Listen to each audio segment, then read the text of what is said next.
Now,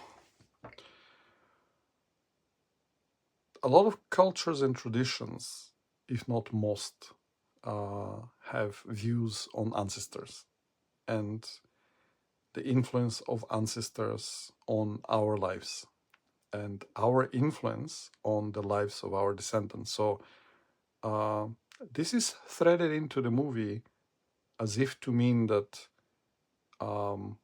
the unification movement is somehow unique and this is some form of manipulation, and it's completely taken out of context. Like, I'm listening to this and I'm like this is not a copyright of the unification movement. Like, this is basic spiritual knowledge from most spiritual religions. It's like, guys, come on. Now, this journalist spy lady, yeah, I mean, she's a spy, and she doesn't give a clear account of her experience so far. She's just trying to thread a very negative narrative, and she's obviously paid for it, paid to do it. So, yeah, like, she always makes weird statements, like trying to present everything in a very negative light, very disingenuous and really biased.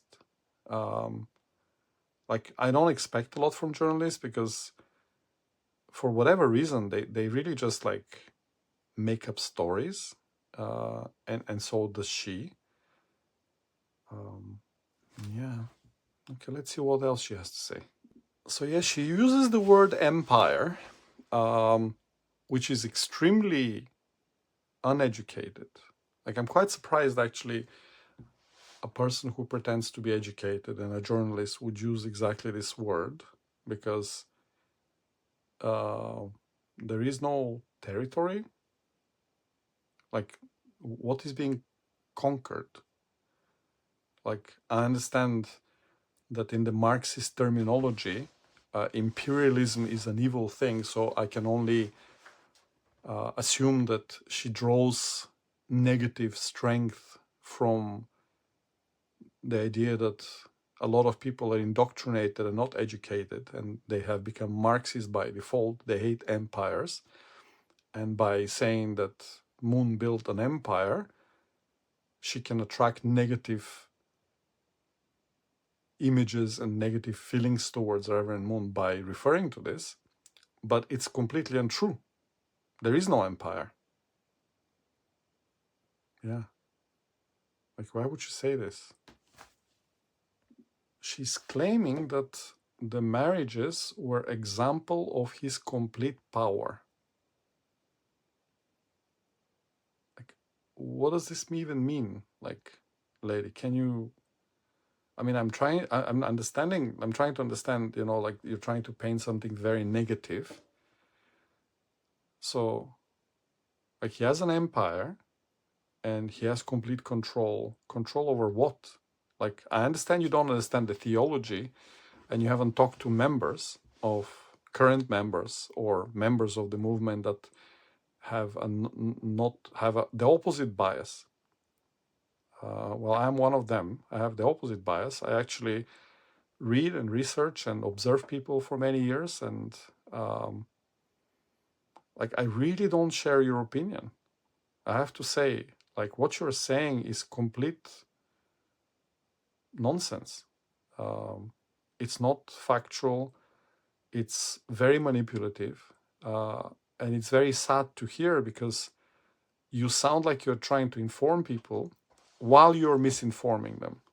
So I would caution everybody who is watching this movie to do a bit of research, or even like find out, like, talk to people that, okay, don't listen to me. Find someone else you want to talk to.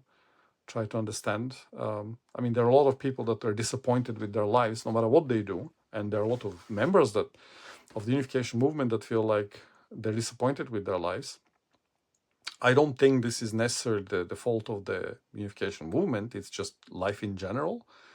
But there are many happy people. So, like, it's okay, talk to the unhappy ones and disillusioned ones, but talk to the ones that actually, whatever is being mentioned here has a meaning and has a purpose, which it's real. Like, and I understand you don't want to talk about it, but that's bias, and it makes the whole narrative false.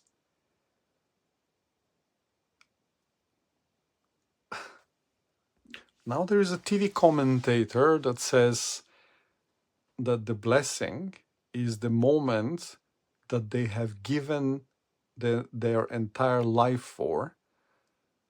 And I'm thinking like, I don't know where he read this and why he has to make the statement, because like, I mean, blessing the marriage is the beginning, and okay, we consider it to be a special ceremony, and there is a special spiritual meaning to it,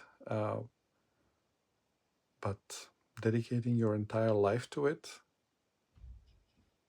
I think there is a lot more to life than just this ceremony, from my personal experience and from the experience of many people I know. It has a significant meaning, but there is many more moments that are also significant in life. So, and many of them are, you can say, worth giving your life for. They're that precious and meaningful. And he doesn't mention any of them, or he just makes this one exclusive, to fit a narrative that, for whatever reason, these people, they don't think anything else is important in life, which is absolutely not true. Like, we're normal human beings. Hello. Yeah, haha, very funny. A brother and sister were matched to each other. It's like, well, have you been to any of this, even the matching, how it happens, and people carrying like hundreds and thousands of pictures and sometimes falling on the ground?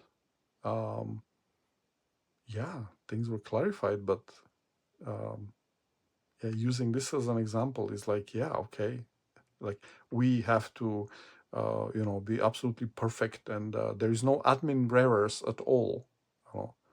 It's like, come on, like, be realistic. Like, I understand you want to paint everything black, but I mean, like, you cannot be that silly. Now, Mr. Pak or Kim, again, he comes in, the privileged guy that lived in luxury and had servants. He comes and he says how miserable the life of the members were because of him also. But he makes the claim that people had to give thousands of dollars to participate in the blessing and the matching and the ceremonies. And it's like, have you seen where they're held and the kind of logistical things that are happening around the ceremonies? It's like, I think you need to really calm down, like, and kind of look at things realistically. Now, people giving their personal belongings and assets, apparently, according to Mr. Kim or Pak, I don't know exactly. Like, there is, I think Pak, he said he was. It's a terrible thing that people give their, properties and time and energy and money to a great cause. It's a terrible thing. Now, because he thinks it's not a great cause, not anymore. Like, when he was a privileged kid, he didn't mind the privileges. And now he's not a privileged kid anymore. He's this disgruntled person, upset about whatever he's upset about, or just making a buck. I don't know exactly. If they came and said, "Would you make a negative story if we gave you a bunch of money?" And he was like, "Yeah, what do you want me to say?" I don't know if this happened, but I'm looking at this and I'm thinking like, okay, I know quite a few churches to whom people feel very devout and donate money and property to. And I know I grew up in a big, big religion, the Marxist atheist religion, whose leaders wanted everything, like all the money and all the property. Like, even you owned an apartment, you didn't really own it. This is how bad it was. So, like, talking about cults, it's like, really, you should just check life a little bit better, do a bit of research, Mr. Pak. Now, Moon is Reverend Moon. He has a lot of. He's very clever, according to the journalist, spy investigator. And she still doesn't give any account of her actual experience when she was spying on the members of the church by pretending to be a member. Um, but he was very clever. No. So let me try and put this into a perspective. Reverend Moon, or Sun Myung Moon, was born in a small North Korean village, and he grew up in the village, and he studied electrical engineering. And since the age of 16, he claims, and there is very little reason to doubt this, that he had a lot of conversations, years of conversations with Jesus. He was reading the Bible in 3 different languages to understand the difference in the messaging between the languages. And he was writing in the Bible with, like, nearly every page was full of notes. This is how intense his research was. And some can say he's divinely inspired. But the journalist would say he was very clever. And he knew how to do things and organize people. And this couldn't be God that worked through him, because I want him to look like a bad man. And I'm like, okay, I see that. But that's a lot of nonsense. Hello? Do a bit of research. Like, don't be so biased. Now Mr. Pax come back again, and he's very unhappy that the Reverend Moon bought a newspaper. He doesn't explain why, conveniently, because it doesn't fit the narrative. He kind of says that it was a megaphone for traditional values. And now we have to stop for a moment and ask ourselves, why did America need a megaphone for traditional values? And looking at the media today, I think we can answer this question very easily, because the media is very left-leaning, anti-religious, very biased, and by the looks of this movie, willing to spend millions and millions of dollars, not just in movies like this, but generally in creating, painting a negative image of religions. And I know why, because I come from a communist country, because according to leftists and communists, the Marxist atheist faith, the way I call it, every other religion than the Marxist atheist communist religion is not a true religion. That's what I was taught from a very young age.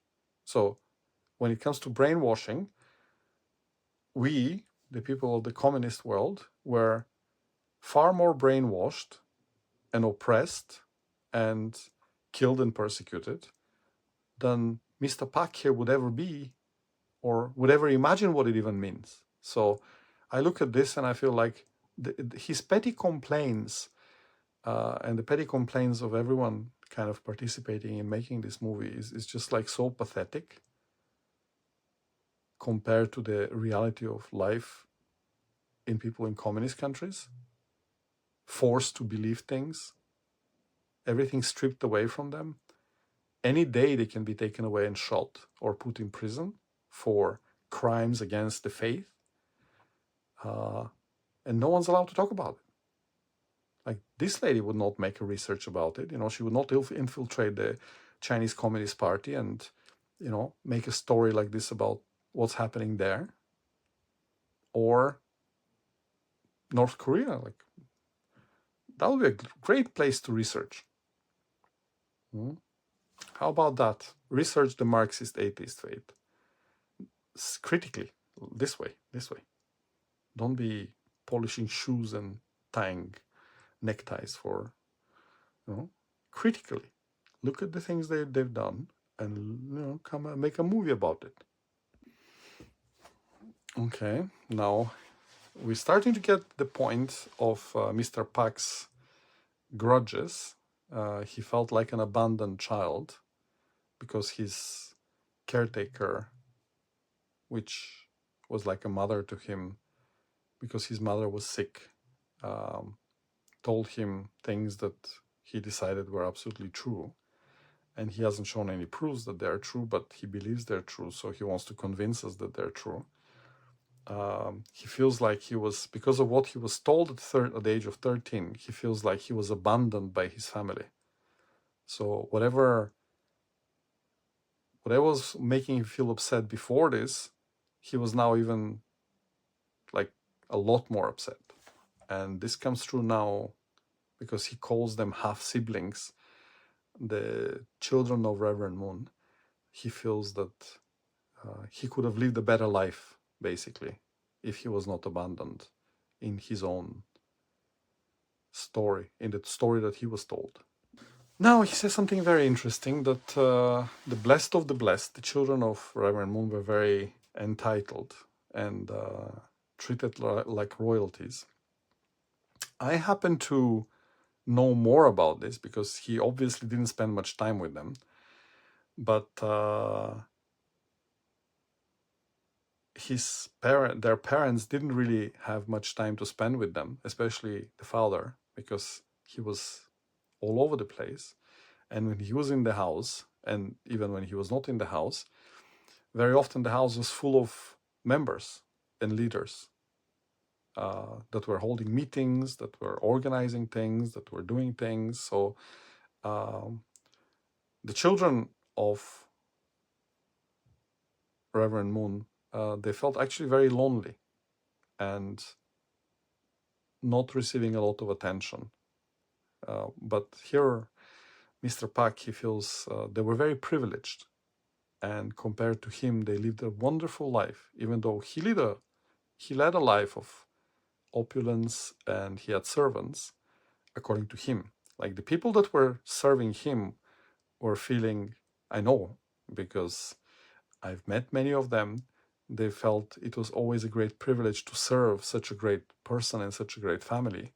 And including his dad was a very respected man in the movement, in the Unification movement, in the Unification Church. And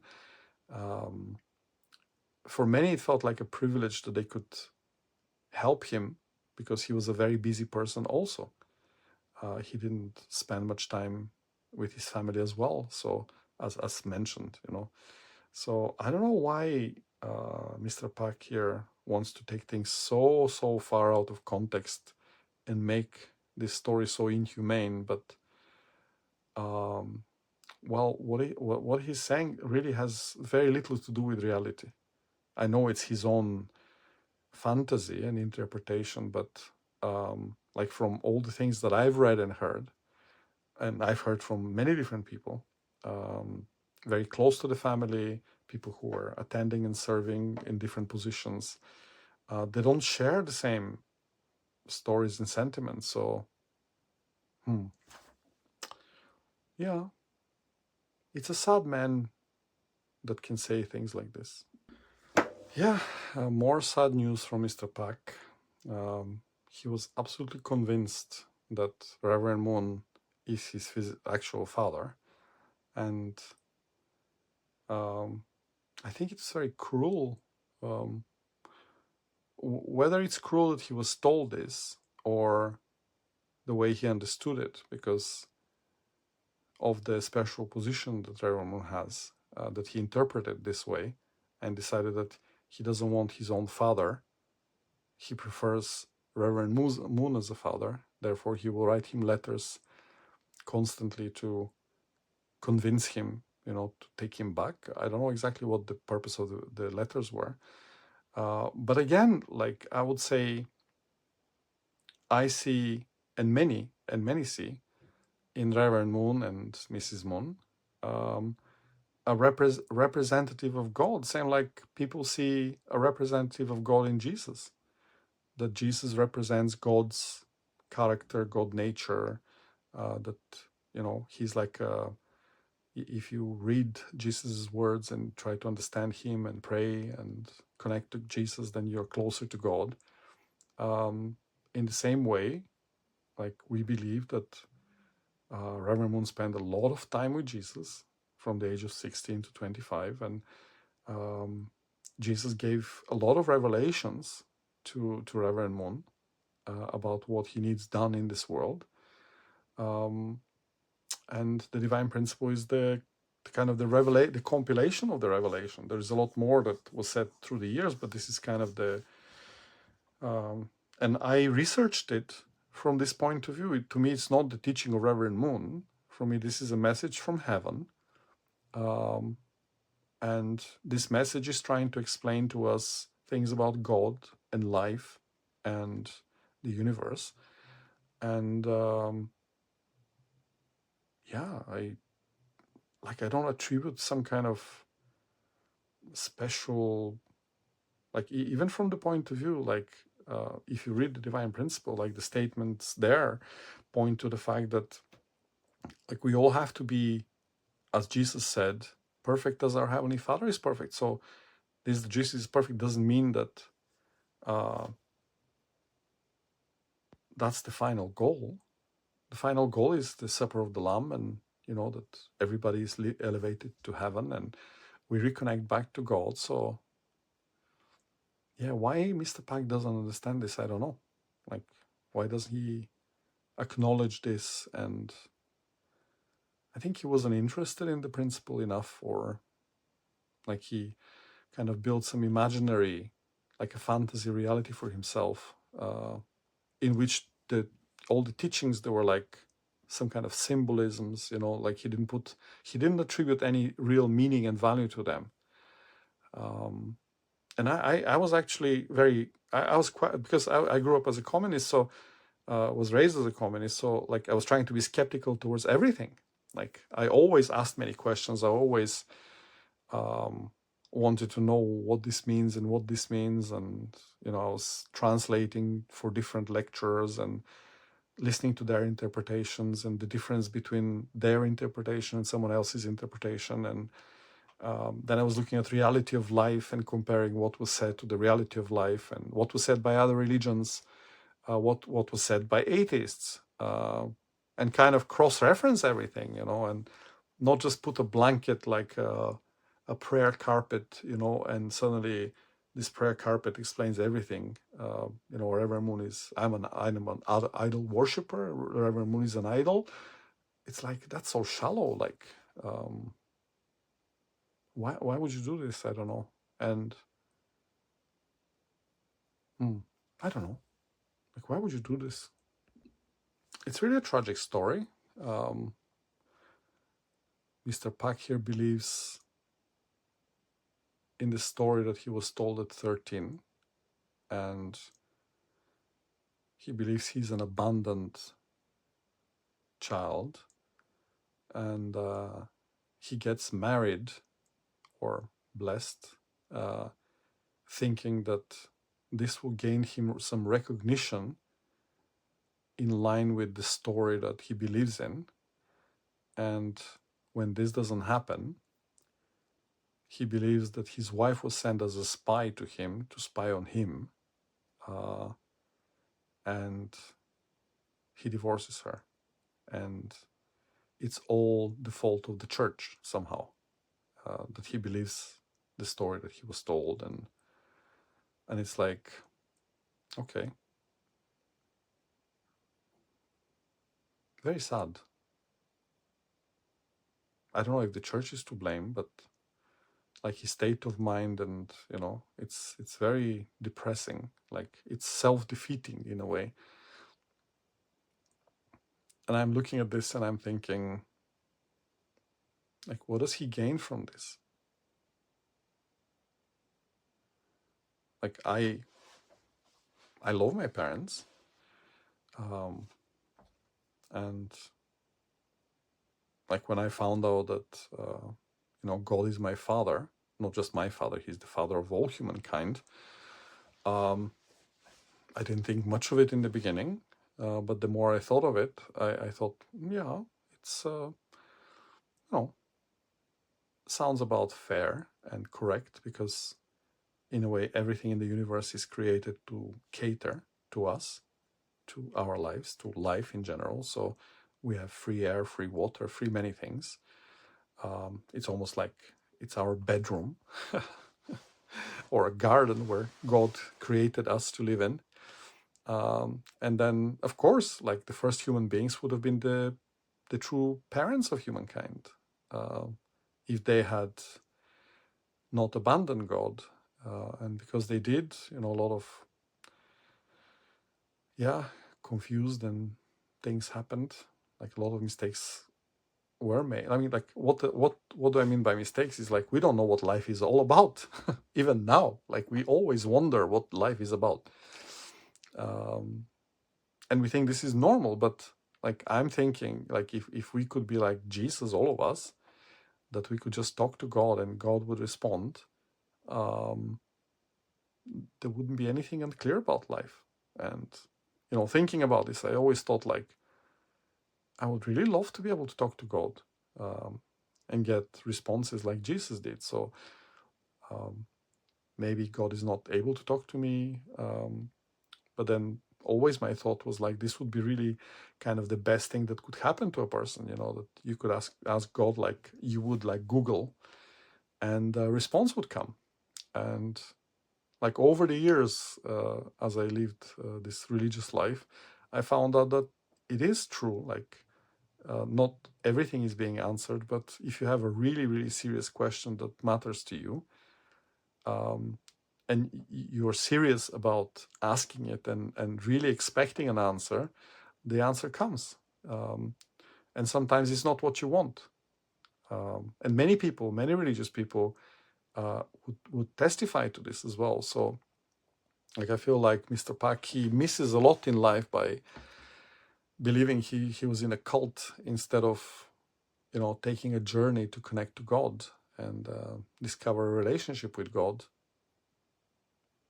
Yeah, to me, the Unification Church is an opportunity, like anything else in life, and you can take it and do something with it, or take it and say, "Oh, I don't like this opportunity." And I mean, you have every right to do it, but you cannot blame the opportunity. It was there, and it's still there. And this is my side of the story. That's why I decided to make this commentary, because I heard some people commenting about the movie and they said it was quite negative and bad. And I was like, I want to hear about it, These are personal stories of people. And this is my personal story also. Like I've done a lot of research. Like, I mean, this journalist, honestly, like she hasn't read anything. She hasn't talked to anybody. And it's so sad to listen to her, because it's almost like she has nothing to do with reality. Like everything is some fantasy in her mind that she wants to confirm by finding people that are willing to confirm some negative story that amplify her own, whatever reason she has to. I mean, from young age, she wanted to be a spy. She wanted to go inside the movement to be a spy and report on the movement, negatively, obviously. She has carried this kind of sentiment all the way until now. So, yeah. Yeah, Mr. Pak, same like with the others, like the choices were yours. And you had choices, like you could try and find God. You could try and find, yeah, you chose to believe the stories and they define your life. Like I choose to believe other stories that define my life, and I cross-reference them with life and with other religious messages and, what atheists believe, because I grew up among atheists. And nearly every atheist say, unless they're really, really stubborn, they say there is something. Like they believe there is a God, but they have no explanation for it, and they don't want to dig and find out, which is, what they've chosen. But like in a moment when it's really important, if you talk to them like privately, most of them say, yeah, there is something, like, because it doesn't make sense otherwise. Like everything that happens doesn't make sense unless there is somebody. So, yeah, that's the one I'm looking for. Interesting. Mr. Pak says, I'm one among many, many, many members of the church obligated to follow my father's word, as if this is something bad. Because, like, the way I look at it, ever since I started researching God, life has been better and clearer. So I don't understand the statement unless, like, you kind of are looking for the bad things and decided that that's kind of an atheist thinking, actually, that he has, because as an atheist you're prompted to think that you have no value. You're just a monkey in a crowd of monkeys that have no purpose and no meaning and no value. So what he believes is actually exactly this, like what Reverend Moon is saying, that each one of us has unique value before God. So we're not a crowd. So I don't know how he came to this conclusion, by listening to Reverend Moon. Yeah. So again, a negative message from the media, that people in the media who don't really research the unification movement objectively are wondering. They don't say clearly, but they're wondering. So other journalists, like the lady who pretends to investigate objectively the unification movement, can say that it is a cult. Like the journalists on the media, like they kind of bounce off each other. One says, "Oh, we don't know if it's a religion or a cult," and the other one is like, "Oh, it's a cult," without adding, "We don't know if it's a religion or a cult." So, and she really picks up on this. Yeah, it is a cult. It is a cult. Yeah, and the amount of people that are leaving their families and joining it is alarming, alarming, alarming. But otherwise, people are looking for meaning in life, and they leave their homes and they make families. But because they join the church, it's alarming. Like it's a very, very interesting. Like everything she says about the unification movement is negative, or she tries to spin it in a negative light. It's like, lady, you have an agenda here. So now people are quitting school, children are quitting school and donating all their belongings. So obviously not much. If they're school children or college students, and they're donating everything to the church, and that's a really bad thing, and it's very concerning, according to the lady journalist. Even though many young people leave their homes and they're looking for some kind of meaning and purpose in life, and if they find a job to serve a corporate manager who is like a god, or a messiah who knows everything and you have to follow everything, that's a good thing. But if you follow the Unification Church, that's a bad thing. Lady, get your facts straight. So again, she wants to pretend she's a mother figure, that she's vulnerable young people are being deceived and brainwashed, and what she's doing is brainwashing and deceiving at the same time. So I'm listening to her and I'm like, why are you not objective? Are you trying to brainwash and deceive people? What are you doing? So what people found when they joined the church would trap them and make them leave everything and everyone in their life. It's like, have you heard of missionaries? Christian missionaries? Any missionaries?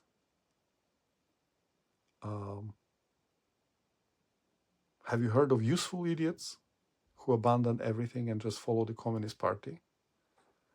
And, are paid to protest. And so some girl is shown here. I don't know who she is, but she looks like she's being interrogated. She might be kidnapped and interrogated. There is a light shining on her. She's put in a chair and she's being asked questions. And yeah, and she says how bad the church is. And I'm looking at it and I'm like, why do you look like you're kidnapped and interrogated and forced to say these things? The lady that looks kidnapped and interrogated, she even looks like she's reading the text. So it's getting even worse now. Now, Gary here is saying that people have to give up their family and follow, I don't know what exactly, but follow, the church, I guess, he thinks you have to do. And I don't share in his experience. Of course, like everybody, even at your work, wants you not to go home if possible and get the job done. So an organization like this with high goals and trying to recruit people and motivate people, it's understandable. But for whatever reason, this is a bad thing now, according to Jerry. So, and this lady loves it, the spy journalist. Now, the common factor in what was being said in this part of the documentary, is that young people were kept away from their parents and not to see and not to talk to them. And this was a bad thing.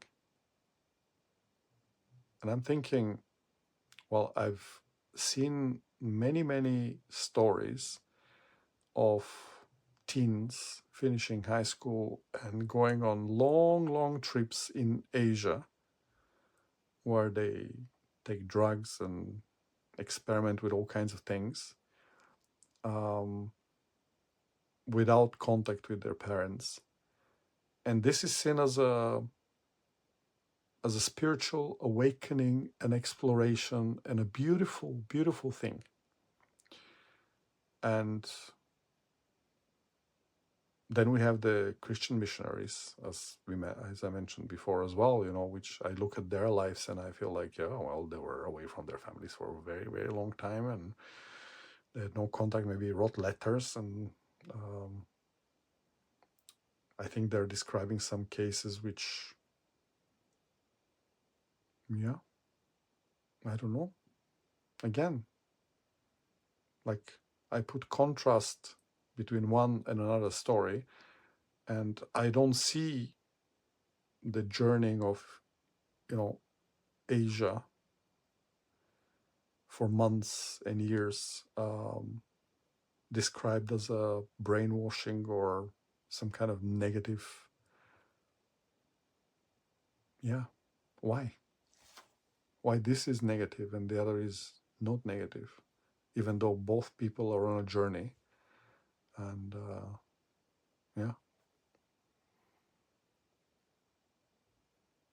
yeah, interesting. Now I'm listening to this lad, Greg, I think, of what they were doing to parents of people who were attending, I guess, his cult, because he decided that he is in a cult. Like he's not there because of God, he's there because of Moon. And he saw himself as the leader of this group, which decided that if parents come, they are Satan. And I'm listening to this and I'm like, okay, who is deciding this and who is giving the orders for this kind of situation, behavior in this kind of situation? And it's like, it doesn't seem to be coming from Moon. Was it coming from Moon? Because like he was doing this and he was cutting the phone line. So, and he doesn't see himself as a responsible person, but he wants to blame Sun Myung Moon for this, even though he was in charge of this place himself.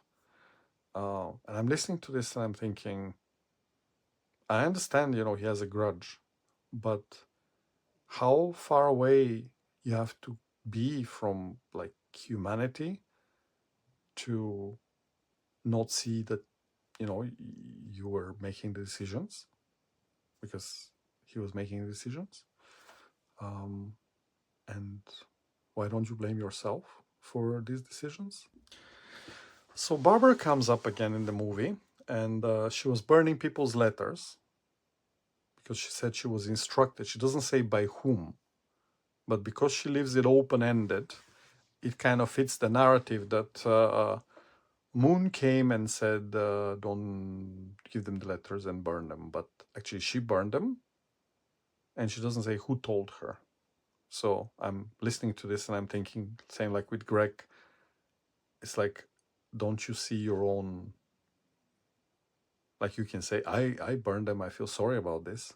I should have given them to them, but she chose not to give it to them. So what I'm saying is, like everyone wants to blame in this particular piece of documentary that the unification movement is to blame for things, and Reverend Moon is to blame for things. And like these people were the actual people who were doing the things, but they take absolutely no responsibility for their actions.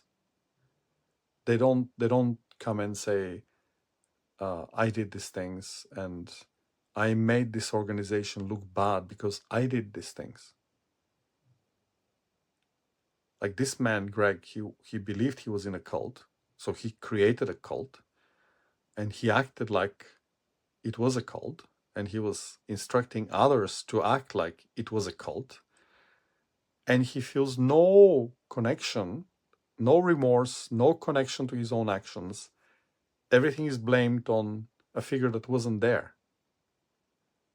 that he claims that he was following and absolutely believing in, but the actual actions were done by Greg and Barbara, and they don't seem to regret it or even understand that they're the people that created the cult that they're talking about.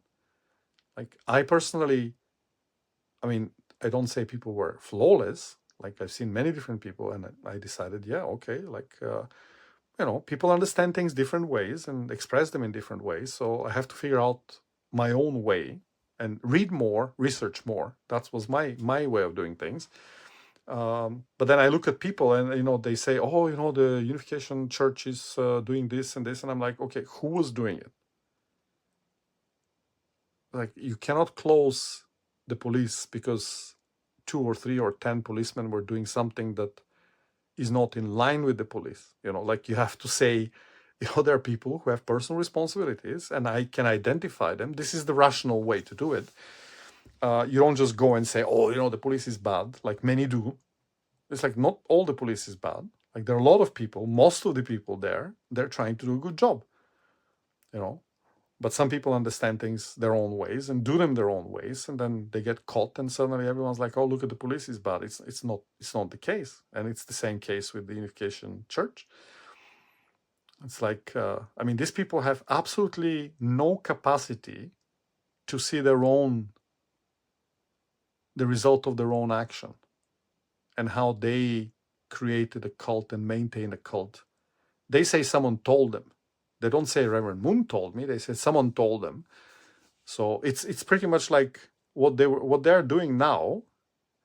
They're saying someone else was thinking something, and they were saying, "Oh, what? Do this," and they assumed it was Reverend Moon who said it, and then they did it themselves. But now the church is to blame. So it's like, I'm not buying this. So Barbara saw people as unimportant, that were not supporting the movement, but the movement was to blame for this. I'm like, okay, really? Like you thought like this and you're blaming the movement because you thought like this and you acted on it. I'm not buying this. And now the spy journalist comes up again and makes a very, very self-contradictory statement. She says the church or the movement or whatever, like the people were, it's a perfect family. Even though everything these people said shows that, you know, they were making mistakes and it was imperfect and not very well functional. And then the journalist lady comes up and says, the real families are imperfect and messy. And I'm like, well, everything this shows is how messy and imperfect things are within the Unification Church. And you come and make a statement that for whatever reason, that this is some perfect family, completely misunderstanding the whole point that, you know, the idea is that, yes, this is kind of an ideal that we should be striving for. And it's not our ideal. It's not the Unification Church's ideal. This is God's ideal, because he wanted Adam and Eve to be a couple that can completely unite with him and resonate with him. And it didn't work. It didn't happen. So there had to be some kind of process in which, you know, like many people were sent to give a message from God and to correct our way of life. And Jesus was sent, and his, you know, mission was actually a lot bigger than this. He was ideally not supposed to die. But the way we look at it, for many reasons, and I guess it's his own testimony to Reverend Moon, that there were many things that happened that made it necessary for him to go to the, you know, to die in order to leave a condition for people to connect to God. And it's a beautiful thing if you research it. If you don't research it, there comes this lady and it's like everything's perfect and dysfunctional, but it's bad. Like, main thing, it's very bad, you know, because she says so. Like everything, the entire narrative now that they're presenting is like fictional, mostly. They're actually confessions of people saying they've done horrible things to other people in position of power, but they blame the organization and not themselves. It's like, what? So now the story of John is being revealed. Very interesting narrative straight away. His entire family is convinced that there is no way under the sun that he's with the Moonies, so-called, if his father could do anything about it. So his father doesn't know anything about the Moonies except what the media was saying, I guess, and hates them straight away. So this bias is the underlying kind of narrative within the family before and as they're realizing he is with the Moonies. So his father is very angry, because he's absolutely convinced that his son has no idea the depth that he's being pulled in, even though he doesn't know much about the movement except through negative media sources, I guess. Let's hear more. So the father is saying he should come home because we're pretty tight-knit.